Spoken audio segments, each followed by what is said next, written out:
We think we know this story. A scrappy crew versus the evil government, psychic girl on the run. We watched Serenity and bought what Mal Reynolds sold us. The Alliance tried to build a utopia, accidentally created cannibals, then scrambled to hide the bodies. But Mal's a soldier, not a scientist. He saw the graveyard, but he missed the laboratory. Just look at what's actually in the Oaty bar commercial. Decode the surgical flex Dr. Matthias does when he thinks nobody's listening. River Tam was never an accidental leak the government wanted plugged. In fact, she's the entire point.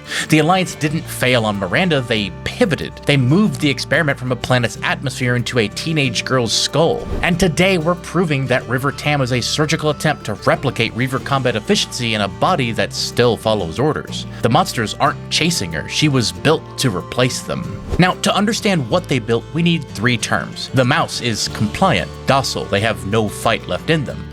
The wolf is pure aggression, no control and no off switch. And the chimera is the mythological hybrid, a creature stitched together from incompatible parts, a monster that shouldn't exist but does. Miranda gave them the mouse and the wolf. River is their attempt to fuse them into something they could actually use. In the opening flashback of Serenity, young River stands in a pristine classroom and tells her teacher something that sounds like rebellion. People don't like to be meddled with. We tell them what to do, what to think. We're in their homes and in their heads, and we haven't the right. We're meddlesome. River is speaking the Alliance mission statement. She just doesn't realize she's about to become Exhibit A.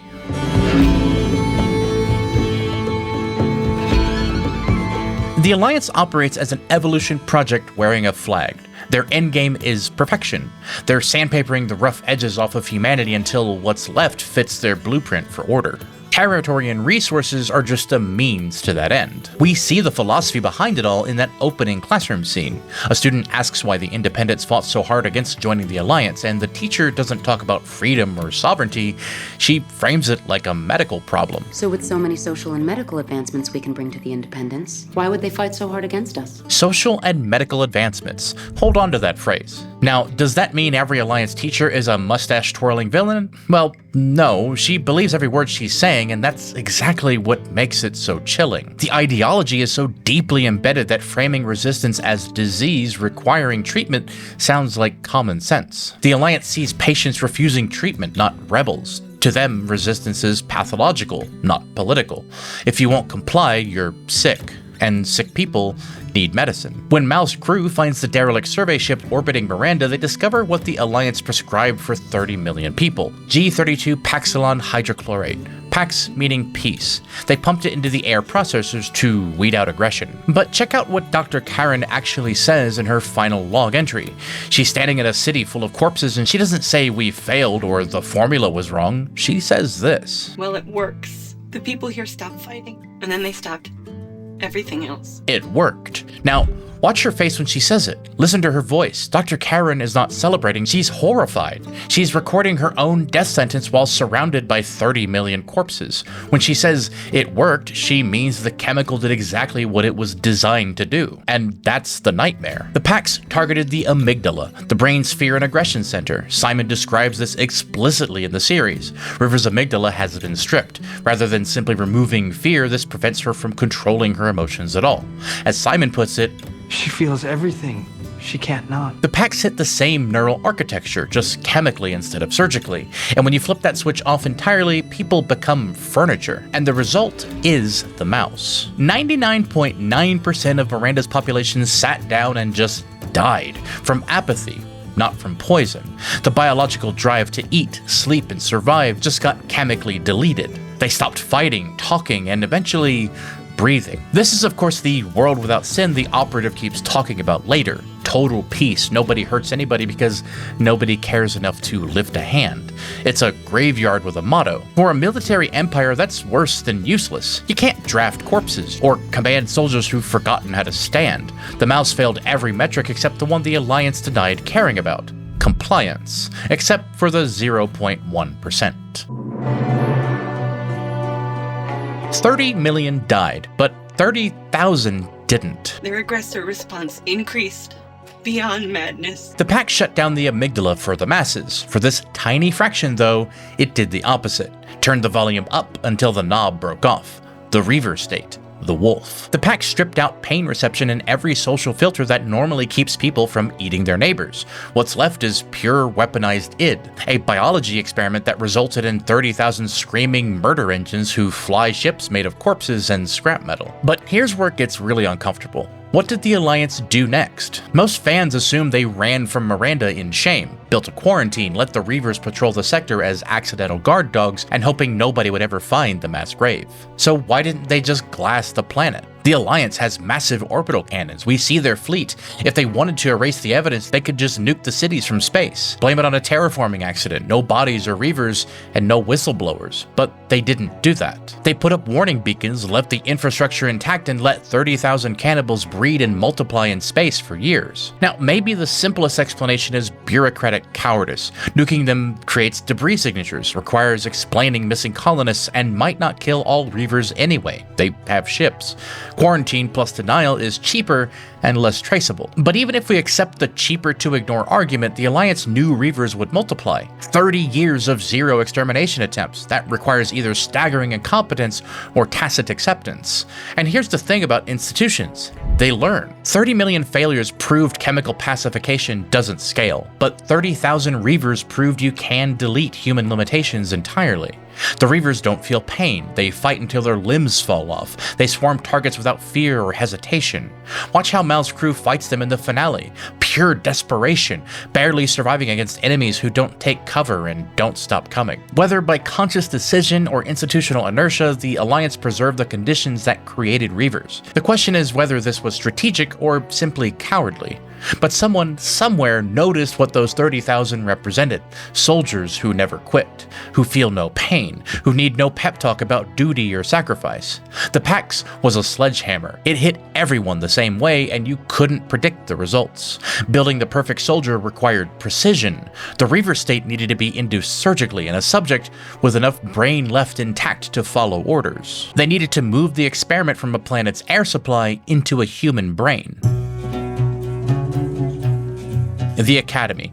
We're told it's a school for gifted children, a place where psychics learn to read minds and serve the government. River Tam supposedly went crazy there, accidentally absorbed classified secrets, and became a liability. But listen to what Dr. Matthias actually says when he thinks he's talking to the operative. All our subjects are conditioned for combat, but River, she's a creature of extraordinary grace. Conditioned for combat. Now, if you're building psychic spies who read diplomats' minds at dinner parties, why are you teaching them hand-to-hand warfare? Spies need to be invisible, and psychics need to sit quietly and eavesdrop, but soldiers need to kill. And sure, you could argue spies need self-defense, but conditioned for combat isn't defensive language. You don't describe a bodyguard that way. That sounds more like a soldier. An offensive capability designed to neutralize threats, not avoid them.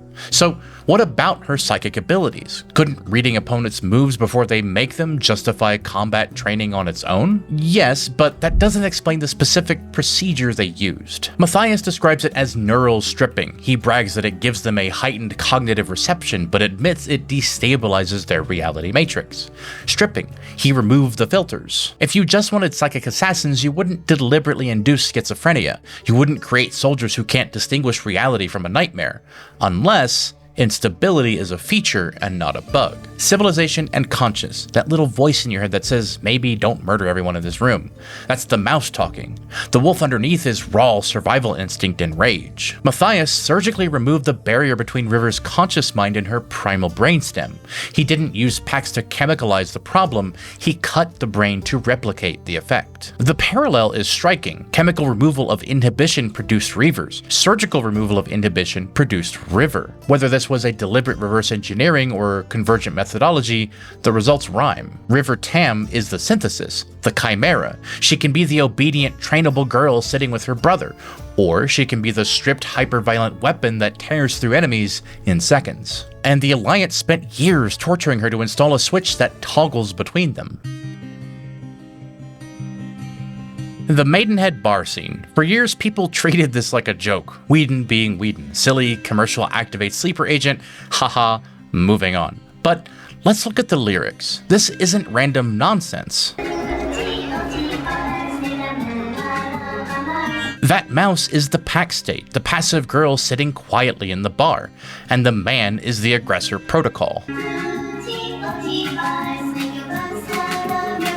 The trigger command is essentially terminate mouse, initiate wolf. That's breaking the shell. The little girl persona is the containment unit, and the lyrics are ordering the weapon to shed its camouflage. Now, are the lyrics themselves literally coded commands or just absurdist jingle nonsense? Here's what we do know. Joss Whedon spent an enormous amount of time and money on that commercial. Behind the scenes footage shows him pushing to make it weirder, more unsettling, and more specific.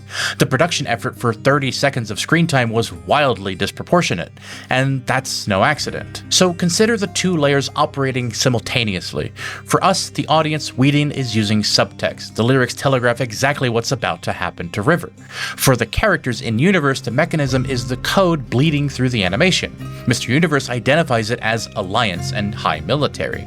The song draws her attention to the screen. The embedded data underneath is what flips the switch. And that's when her pupils dilate, and that's when she whispers, "Miranda."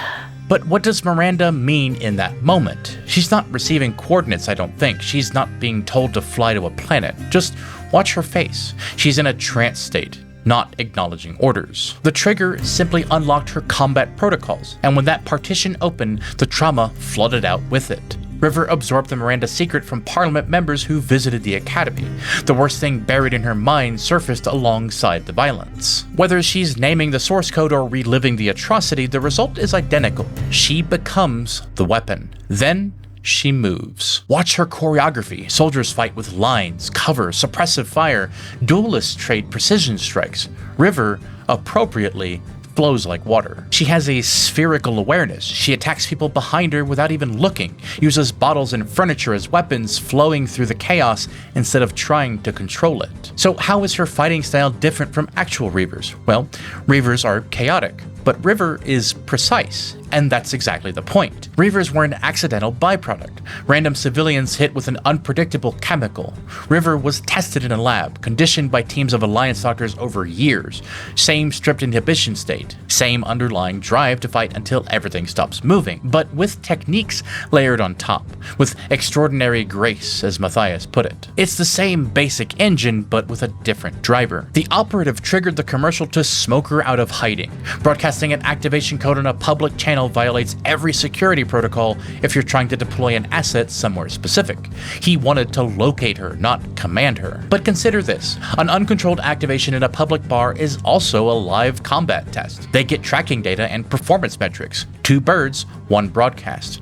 If she'd seen that commercial and just collapsed crying, she'd be a failed prototype. But she neutralized a room full of armed hostiles in under a minute. To the Alliance, that's a successful field test. The weapon works.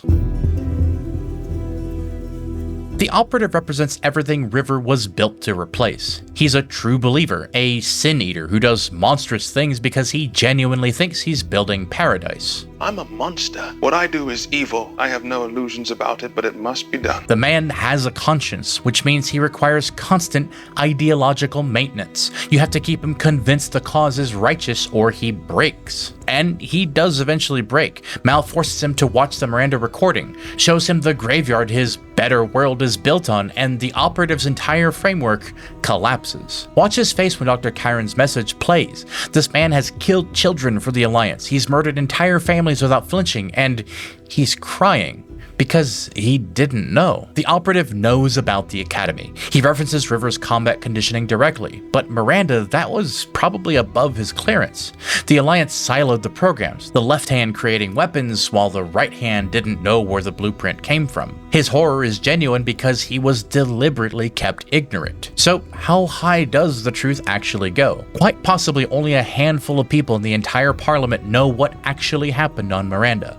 Everyone else, including their most trusted killers, got a sanitized version they believed completely. And the Alliance learned something from the operative's breakdown. True believers are inefficient. They can doubt. They can defect. River Tam has no belief system when she's activated.